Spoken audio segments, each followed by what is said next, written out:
आज भी रोज की तरह सुबह सुबह ही विनीता की आंख खुल गई।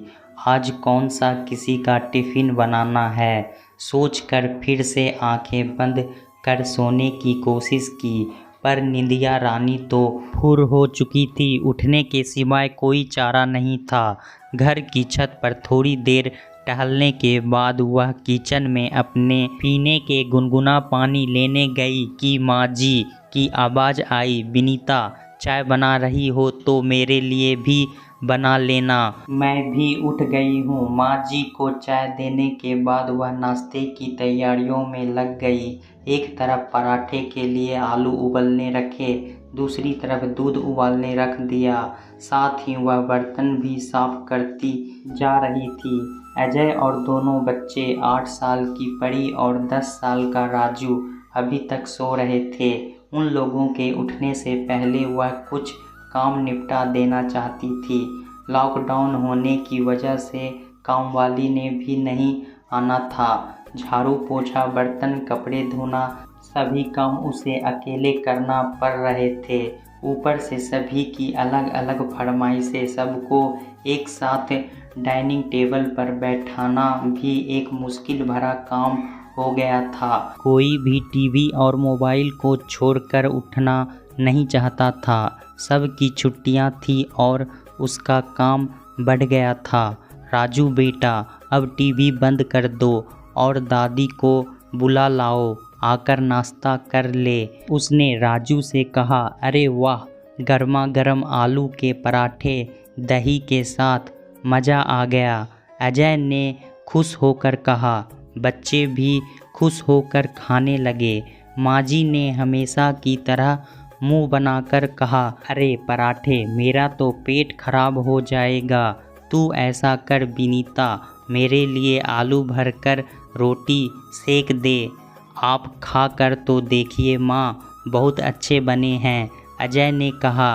अब तुम कह रहे हो तो खा लेती हूँ, साथ में हरी चटनी भी बना लेती तो अच्छा लगता। माँ जी, आपको तो पता है आजकल सब्जियाँ मिलने में कितनी मुश्किल हो रही है। सब्जी वाले के पास धनिया ख़त्म हो गया था। बड़ी मुश्किल से लाइन में लगकर कुछ सब्जियाँ ला पाई हूँ, विनीता ने अपनी मजबूरी बताई। बच्चों ने कल रात को ही फरमाइश कर दी थी कि कल राजमा चावल खाने हैं, इसलिए उसने रात में ही राजमा भिगो दिया था। राजमा को कुकर में उबलने रख कर वह अपना नाश्ता लेकर खाने बैठ गई। अब तुम लोगों का राजमा खाकर मैंने अपना पेट खराब नहीं करना है। मेरे लिए चने के आटे की रोटी और मूंग की दाल बना देना। राजमा को देखकर ही माँ जी ने अपनी फरमाइश बता दी। विनीता को पता था खाएगी तो राजमा चावल ज़रूर, पर कुछ अलग बताकर अपनी अहमियत भी तो जतानी है। राजू, तुम डाइनिंग टेबल से बर्तन उठाकर सिंक में रख दो। परी, तुम अपने सारे खिलौने समेट कर अपना कमरा सेट कर लो। मम्मा अभी फटाफट बर्तन धोकर सफाई कर लेगी, फिर बारी बारी से सब लोग नहा लो। फ्री होकर मैं तुम लोगों का होमवर्क करवा दूंगी। उसके इतना कहते ही माँ जी शुरू हो गई। अरे मुझे कह दो, मैं कर लूँगी। इतने छोटे छोटे बच्चों से काम करवा रही हो। अभी जवानी में तुम्हारा यह हाल है तो बुढ़ापे में क्या करेगी। कहकर वह खुद टीवी देखने बैठ गई। ठीक है, तुम लोग जाकर नहा लो, मैं सब कर लूँगी। विनीता उनसे उलझना नहीं चाहती थी। माँ जी की हमेशा की यही आदत थी, जब भी वह बच्चों को कुछ काम सिखाने की सोचती, उनका यह डायलॉग शुरू हो जाता। अरे मुझे कह देती। उसे याद आया या शादी के शुरू के दिनों में जब अजय चुपके से किचन में आ जाते थे तो माँ जी हंगामा खड़ा कर देती थी। जब सिजेरियन से परी पैदा हुई थी, राजू भी छोटा ही था। अगर कभी अजय उसकी हेल्प करने की कोशिश करते, माँ जी शुरू हो जाती, थक हार कर मेरा बेटा ऑफिस से आया है, उसे ज़रा भी चैन नहीं लेने देती हो।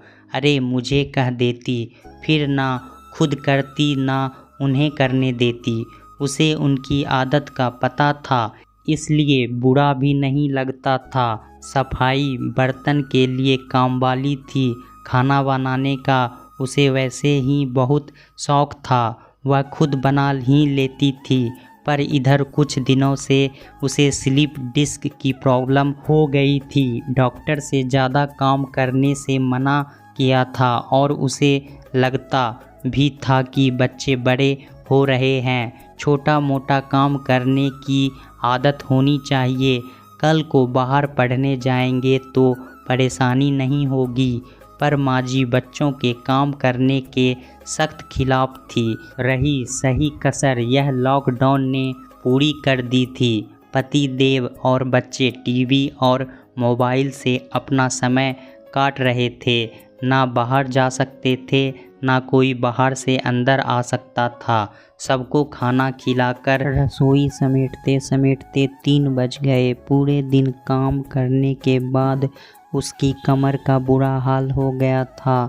लेटने का मन कर रहा था, फिर याद आया सुबह के धुले कपड़े तो मशीन में ही पड़े हैं।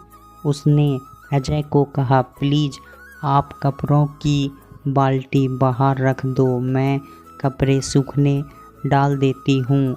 अजय भी साथ में कपड़े फैलाने लगे। देख माँ जी, बरबराना फिर शुरू हो गया। कपड़े फैलाकर कुछ देर आराम करने के लिए अपने कमरे में गई तो देखा फ़ोन में मम्मी की 3 मिस्ड कॉल पड़ी थी। ओह, सुबह से काम के चक्कर में वह मम्मी को फ़ोन करना ही भूल गई। पता नहीं मम्मी का क्या हाल होगा। घुटनों की दर्द की वजह से वह तो ज़्यादा चल फिर नहीं पाती है। लॉकडाउन तो हर जगह है। अगर उनकी कामवाली नहीं आ रही होगी तो कितनी परेशानी होगी। उसने फटाफट मम्मी को फ़ोन लगाया। उसकी आवाज़ सुनते कि मम्मी बोली, क्या हुआ बेटा, आवाज़ से बहुत थकी थकी लग रही हो, तबीयत ठीक नहीं है क्या? लगता है काम करके थक गई हो। अरे नहीं मम्मी, काम तो बहुत पहले ही ख़त्म हो गया था, मैं तो सो रही थी, पता ही नहीं चला कब आपका फ़ोन आया। सो कर उठी हूँ इसलिए आपको ऐसी आवाज़ लग रही होगी। मिलजुल कर सारा काम हो जाता है। माँ जी सब्जियाँ काट देती है, बच्चे डस्टिंग कर लेते हैं, अजय मशीन में कपड़े धो देते हैं। आज तो उन्होंने खड़े होकर पोछा भी लगा दिया। जो भी बना देती हूँ सब आराम से खा लेते हैं, कोई परेशानी नहीं है। पूरे दिन बस आराम करती हूँ। आप बताओ, मैं तो आपकी वजह से परेशान थी।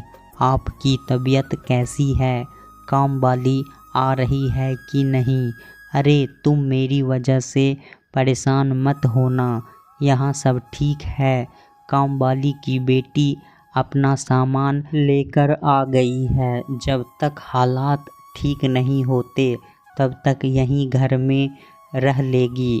तुम लोग अपना ध्यान रखना, बाहर मत घूमना, कहकर मम्मी ने फ़ोन रख दिया। फ़ोन रखकर उसने नज़र उठाकर सामने देखा तो अजय चाय लेकर खड़े थे। अरे शाम हो गई, क्या चाय का टाइम हो गया? मैं बना लेती, आपने क्यों बनाई? चाय का कप रखकर बड़े प्यार से उसके दोनों हाथ पकड़कर बोले, तुमने मम्मी से झूठ क्यों बोला? कौन सा झूठ बोला? अच्छा जी, अब आप छुप छुप कर मेरी बातें भी सुनने लगे हो। 3-4 दिन गए, तुम सारा काम अकेले कर रही हो, ऊपर से माँ भी दिन भर तुम्हें भला बुरा कहती रहती है। आगे से तुम कोई भी काम अकेले नहीं करोगी, हम तुम्हारी मदद करेंगे। माँ को मैं समझा लूँगा। और हाँ, आज रात का खाना मैं बच्चों के साथ मिलकर बना रहा हूँ, तुम बस आराम करो। अगर तुम बीमार हो जाओगी तो हम सबके तो खाने के लाले पड़ जाएंगे। हंसते हुए अजय कमरे से बाहर चले गए। शायद उन्हें अपनी गलती का एहसास हो गया था। मैं लेटे लेटे सोचने लगी, रिश्तों का मान रखने और अपनों की खुशी की खातिर ऐसे झूठ तो हम स्त्रियां सारी ज़िंदगी बोलती रहती हैं। मायके की इज्जत बढ़ाने के लिए कई बार अपनी खुद की खरीदी हुई चीज़ को ससुराल में मायके से मिली है कहकर बताती हैं। कई बार ससुराल में परेशान होने पर भी मायके में माँ बाप को दुख ना हो इसलिए खुश होने का दिखावा करती है। घर में कोई चीज़ कम होने पर मेरा तो पेट भरा है या मेरा मन नहीं है कहकर खाने से मना कर देती है। कई बार अपनों की गलती का इल्ज़ाम अपने सिर ले लेती है। दोस्तों, अगर बहू की तबीयत खराब हो तो पति कुछ ना कुछ हेल्प कर ही दे तो सासू माँ को कोई दिक्कत नहीं होना चाहिए। और एक औरत सहनशील तो होती ही है, ज़्यादातर वह अपने दुख को छुपा कर रखती है। फिर भी पति पत्नी का साथ दे और घर के कामों में हाथ बटाए तो एक दूसरों में प्यार बढ़ता है। दोस्तों, कहानी कैसा लगा हमें कमेंट में ज़रूर बताएं। इसी तरह की पारिवारिक कहानी सुनने के लिए हमारे चैनल को सब्सक्राइब ज़रूर करें। धन्यवाद।